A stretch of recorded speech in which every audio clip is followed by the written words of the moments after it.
بسم اللہ الرحمن الرحیم۔ السلام علیکم پیارے دوستوں، آج ہم بات کریں گے ان مسلمان سائنٹسٹوں کے بارے میں جن کی کھوج نے پوری دنیا کو بدل دیا۔ جب یورپ میں اندھکار پھیلا ہوا تھا، جب چرچ کتابوں کو جلوا رہا تھا، تب بغداد، قاہرہ، دمشق اور کورڈوبا کی مسجدوں میں صرف نماز ہی نہیں پڑھی جا رہی، وہاں علم کی روشنی پھیلائی جا رہی تھی۔ وہ دور تھا جب مسلمان سائنس کو بھی عبادت سمجھتے تھے، کیونکہ ان کے لیے علم ایک عبادت تھی۔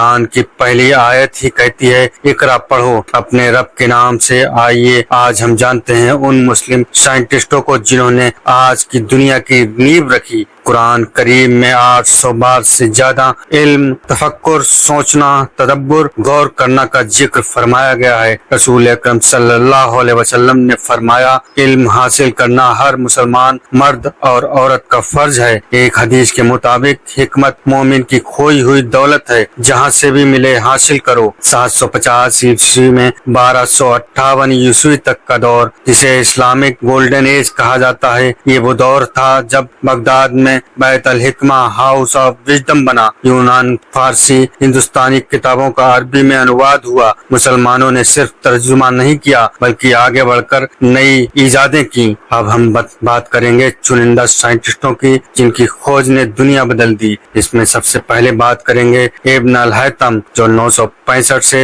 1040 عیسوی تک کا دور کہا گیا، جن کا کتاب المنظر، جنہوں نے کتاب المنظر لکھی۔ پہلی بار سدھ کیا کہ آنکھ کی روشنی نہیں نکلتی بلکہ روشنی آنکھ میں آتی ہے۔ کیمرہ آکسیکورا کا پریوگ کیا۔ آج کی کیمرہ ٹیکنالوجی کا جنک کہا جاتا ہے، جنہیں فادر آف آپٹکس بھی کہا جاتا ہے۔ دوسرے نمبر پہ آتے ہیں ابن سینا، جن کا دور 980 سے 1037 تک رہا۔ میڈیسن کا استاد جنہیں کہا جاتا ہے کہ کتاب القرآن فی الطب، جنہوں نے لکھی۔ 600 سال تک یورپ کی یونیورسٹیز میں یہ کتاب پڑھائی جاتی رہی۔ انہیں فادر آف ماڈرن میڈیسن کہا جاتا ہے۔ ابن سینا نے کہا، جسم کی بیماری دوا سے اور روح کی بیماری علم اور ایمان سے ٹھیک ہوتی ہے۔ نمبر 3 پر آتے ہیں الخوارزمی، جن کا دور 780 سے 850 عیسوی تک رہا۔ الجبرا شبد کی کتاب الجبر والمقابلہ انہوں نے لکھی۔ انہوں نے دشملو پدھت اور زیرو کو استھاپت کیا۔